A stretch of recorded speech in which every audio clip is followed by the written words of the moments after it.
Phone উদ্ধার করাটা মূলত আমার একটা দায়িত্ব। ফোন উদ্ধার করতে পেরে আমার আসলে খুব ভালো লাগে। যখন ফোনটা হারিয়ে যায় তখন একটা মানুষের দেখা যায় যে অনেক কিছু হারিয়ে যায়, অনেক ডকুমেন্ট থাকে ফোনের ভিতরে। যখন ফোনটা হারিয়ে যায় তখন অনেকে মনে করে যে আসলে ফোন আর পাবো না। এখন তারা ফোনটা ফেরত পায়, তাদের আসলে অনুভূতিটা অন্যরকম থাকে। গত মাসে প্রায় ৭৯টার মতো ফোন জিডি মূল্য উদ্ধার করে গ্রাহকের কাছে তুলে দিয়েছে এই থানা থেকে। পুলিশের চাকরিতে আসার পরে এই মানুষের সেবা করব, এটাই হলো আমার প্রথম স্বপ্ন। তো এই দৃষ্টিকোণ থেকে আমি কাজ করতেছি। স্যামসাং S24 আল্ট্রা ফোন, এটা হচ্ছে আমার সবচেয়ে দামি ফোন উদ্ধার। আর আইফোন 13 পর্যন্ত আমি উদ্ধার করেছি। 16, 15 এগুলো পাওয়া যায় না, এগুলো খুব কম পাওয়া যায়।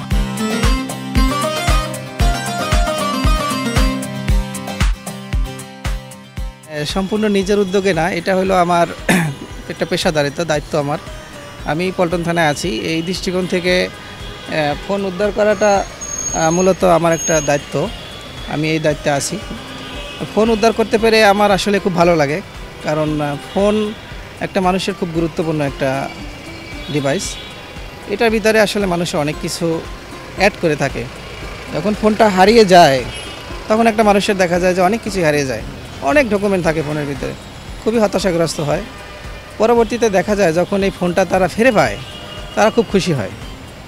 ওই দৃষ্টিকোণ থেকে আসলে খুব ভালো লাগে। যখন ফোনটা হারিয়ে যায় তখন অনেকে মনে করে যে আসলে ফোন আর পাবো না, কিন্তু পরবর্তীতে দেখা যায় যখন তারা ফোনটা ফেরত পায় তাদের আসলে অনুভূতিটা অন্যরকম থাকে। তো মনে হচ্ছে তারা অনেক কিছু একটা পেলো। হারিয়ে যাওয়া জিনিস ফেরত পাওয়ার পর তার অনুভূতিটা খুব ভালো থাকে। তো ওই দৃশ্য দেখলে আসলে আমাদেরও খুব ভালো লাগে যে একটা মানুষ বিপদে পড়েছে, আবার সেখান থেকে সে হেল্প পাচ্ছে, খুশি হয়েছে। এই জিনিস দেখলে আসলেই ভালো লাগে। মানুষের উপকার করার উৎসাহ কিভাবে আসলো আপনার মধ্যে? কে সবথেকে বেশি উৎসাহিত করেছে? আচ্ছা, পুলিশের চাকরিতে আসার পরে এই মানুষের সেবা করব, এটাই হলো আমার প্রথম স্বপ্ন। তো এই দৃষ্টিকোণ থেকে আমি কাজ করতেছি।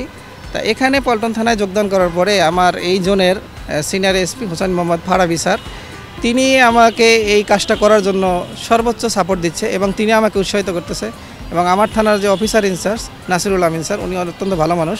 তো উনি এই সেবামূলক কাজটা করার জন্য আসলে ওনারা সবাই আমাদের সিনিয়র অফিসার যারা আছেন তারা আমাদেরকে উৎসাহিত করতেছে যে তুমি কাজটা করতেছো, যদি ভালোভাবে করতে পারো বেশ ভালো।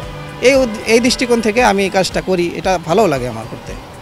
এই কাজটি করতে পারে আপনার পরিবার আপনাকে আসলে কতটা উৎসাহিত করে? পরিবার আমাকে ইনশাল্লাহ 100% সাপোর্ট দিচ্ছে, কারণ এই কাজের জন্য যে আমার অনেক সময় ব্যয় হয়, আমার ডিউটির ফাঁকে এই কাজটা করতে হয়। এক্ষেত্রে পরিবারের সাপোর্টটা অনেক, যে তারা সময়টা স্যাক্রিফাইস করতেছে আমার জন্য, এটাই তো অনেক সাপোর্ট আর কি। আপনারা আসলে কোন কোন ব্র্যান্ডের ফোন আপনারা বিশেষ করে বেশি এসে থাকে এবং সবথেকে দামি ফোন আপনার দেখায় কোন ফোনটি আপনি উদ্ধার করেছেন? একটু আমাদের বলতেন কোন কোন ব্র্যান্ডের ফোন উদ্ধার করেছেন? আসলে আমার উদ্ধারকৃত ফোনের ভিতরে স্যামসাং S24 আল্ট্রা ফোন, এটা হচ্ছে আমার সবচেয়ে দামি ফোন উদ্ধার। আর আইফোন 13 পর্যন্ত আমি উদ্ধার করেছি। 16, 15 এগুলো পাওয়া যায় না, এগুলো খুব কম পাওয়া যায়। এগুলো সাধারণত লক সিকিউরিটিটা অনেক বেশি, যার জন্য এই ফোনগুলো বাংলাদেশে লকটাও খুলতে পারে না। আর সাধারণ মানুষের কাছে যতক্ষণ পর্যন্ত ফোন না যায় ততক্ষণ পর্যন্ত উদ্ধার করা সম্ভব হয় না। কতগুলো ফোন উদ্ধার করে? প্রত্যেক মাসে অ্যাভারেজে হিসাব করতে গেলে আমি গত মাসে প্রায় ৭৯টার মতো ফোন জিডি মূল্য উদ্ধার করে গ্রাহকের কাছে তুলে দিয়েছি এই থানা থেকে। অভিযোগ করার কতদিনের মধ্যে ঠিক আসলে ফোনটি আপনারা ভিকটিমের হাতে পৌঁছে দিতে পারেন, বা কতদিন লাগে সময় অ্যাটলিস্ট? আসলে ফোন উদ্ধার করার জন্য নির্দিষ্ট কোনো টাইম মেনশন করা কঠিন, কেননা এই ফোনটা যতক্ষণ পর্যন্ত কেউ চালু না করে এবং তার নামে রেজিস্ট্রেশন করা সিম ওটার ভিতরে ইউজ না করে ততক্ষণ পর্যন্ত আসলে আমরা এটা উদ্ধার করতে পারি না। যখনই সে সিমটা লাগাবে এবং ওই সিমের নাম্বার ট্র্যাক করে আমরা এই ফোনটা উদ্ধার করতে পারি। সেটা হতে পারে 1 মাস হতে পারে, আবার 7 দিন হতে পারে, আবার অনেক সময় লাগে। এটাই সবচেয়ে দ্রুত এমন 2 দিন বা 3 দিনের মধ্যে উদ্ধার হয়েছে এমন কোনো নজির আছে কি আপনার কাছে? হ্যাঁ আছে, এমন অনেক নজির আছে। খুব রিসেন্টলি ফোন উদ্ধার হয়েছে, 2 দিনে 24 ঘন্টায় ফোন উদ্ধার হয়েছে। সিম লাগানোর উপর নির্ভর করে যে সে কত দ্রুত সিমটা লাগাচ্ছে। ফোনটা চুরি হয়ে যাওয়ার পরে সে কত দ্রুত ফোনের ভিতরে সিম লাগাচ্ছে, ওটার উপরে নির্ভর করে যে কত সময়ের ভিতরে মোবাইলটা উদ্ধার করা যাবে। ঢাকা থেকে ফোন চুরি হয়েছে, সেই ফোনটিকে আসলে ঢাকার ভিতরে থাকে নাকি বেশিরভাগ ফোন বিভিন্ন জায়গায় চলে যায়? না, ম্যাক্সিমাম ক্ষেত্রে ফোন আসলে ঢাকার ভিতরে থাকে না, বা ফোন এখান থেকে বিক্রি হয়, গুলিস্তান থেকে বিক্রি হয়, বা বিভিন্ন জায়গা থেকে বিক্রি হয়, বসুন্ধরা থেকে বিক্রি হয়ে বিভিন্ন বাংলাদেশের সব জেলায় চলে যায় এগুলা। 1 হাত 2 হাত 3 হাত বদল হইতে হইতে দেখা যায় 4-5 জন বদল হইয়া পরে ফোন আমাদের কাছে আসে।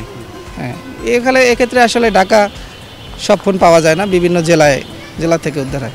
বাংলাদেশ পুলিশে চাকরি করছেন, দিনরাত মানুষের সেবায় নিয়োজিত, এতে কি কখনো বিরক্ত অনুভূত হয়? না, আমার আসলে নিজের দৃষ্টিকোণ থেকে কখনো বিরক্ত মনে হয় না। আমি পুলিশের চাকরির এটা একটা স্বপ্ন, যে পুলিশের চাকরি এটা সেবামূলক কাজ। আমি এই কাজ করতে পেরে নিজেকে খুব আনন্দিত। ছোটবেলায় আসলে আপনি কি হতে চেয়েছিলেন? পুলিশ হতে চেয়েছিলেন নাকি আপনার স্বপ্ন আসলে অন্য কিছু হওয়ার? স্বপ্ন মানুষের অনেক কিছুই থাকে, তারপর আমারও স্বপ্ন ছিল যে একটা সেবামূলক কাজে নিজেকে আত্মপ্রকাশ করব বা নিজেকে পরিচিত করব। তা সেখান থেকে আমি পুলিশে চাকরিতে চলে এসেছি। তা এখান থেকে আপনাদের পাশে আছি আর কি। ফোনগুলো উদ্ধার করতে যেয়ে কখনো কি যাদের কাছ থেকে উদ্ধার করতে যান তাদের হামলার শিকার হন কিনা? তারা কি আপনাদের উপর হামলা বা চড়াও হয়েছে, এমন কোনো নজির আছে? না, সাধারণত ফোন যাদের কাছে পাওয়া যায় তারা তো নিরীহ মানুষ থাকে, তারা আসলে হামলা করার মতো এরকম না। হয়তো অনেকে কষ্টের টাকা দিয়ে ফোনটা কিনে দিতে একটু কষ্ট হয়, তারপরও তারা ফোন দিয়ে দেয়, এক পর্যায়ে তারা ফোন আটকাই রাখে না। আপনার স্যারের কথা বলছিলেন, যিনি এই জোনের এসি, সর্বদিক থেকে এই ফোনটা উদ্ধারের জন্য মানে সর্বোচ্চ সাপোর্ট স্যার দিচ্ছে, টেকনোলজিক সাপোর্ট, মানসিক সাপোর্ট, এবং যেখানেই আমি সমস্যায় পড়ি স্যারকে ফোন দিলে স্যার দ্রুত সমাধান করে দেয়। আসলে মানুষের অনেক কিছু থাকে, অনেক গুরুত্বপূর্ণ কিছু থাকে, ফোনের অ্যামাউন্টের থেকে বেশি অনেক সময় দেখা যায় ওই ব্যক্তির কাছে অনেক ডকুমেন্ট থাকে। সেক্ষেত্রে যখন আপনি ফোনটা উদ্ধার করে দেন, ওই ভিকটিম আসলে আপনাদের প্রতি কৃতজ্ঞতা প্রকাশ করে কিনা? হ্যাঁ, ভিকটিম তো আমাদের যখন ফোনটা সে হাতে পায় তখন সে অনেক খুশি হয়, এবং তো বাংলাদেশ পুলিশকে সে তো অবশ্যই ধন্যবাদ জ্ঞাপন করে। এটা তো সে করবেই, মানে এটা তার ভালো লাগা থেকে সে করে। আমরা যেমনটা দেখি যে বিভিন্ন থানায় কিছু মানুষের অভিযোগ যে থানায় তারা জিডি করার পরে পুলিশ গাফিলতি করে কিছু কিছু ক্ষেত্রে। সেক্ষেত্রে আপনাদের এখানে এবং আপনি এই ক্ষেত্রে একেবারে ভিন্ন। পুলিশ গাফিলতি করে এটা আসলে মানে অতটা ঠিক না, কারণ হলো এই মোবাইল উদ্ধার করার জন্য তাকে সময় দিতে হবে। অনেক সময় দেখা যায় যে মোবাইল চালুই হয় না, তখন সেখানে পুলিশের কিছু করণীয় থাকে না। আর আমাদের এখানের যে কাজগুলো আমরা করি, এখানে আমি কাজটা করি, কিন্তু এখান থেকে সর্বোচ্চ যে নেতৃত্ব দিচ্ছেন আমার থানার অফিসার ইনচার্জ স্যার, এবং এই জনের যে senior SP Hossain Mohammad Farabi sir, সে সর্বোচ্চ মানে সেবাটা জনগণের দিতে চাচ্ছে, এবং আমার মাধ্যমে সে এই কাজগুলো আমাকে দিয়ে করাচ্ছে। এটার সম্পূর্ণ ক্রেডিট হলো স্যারের।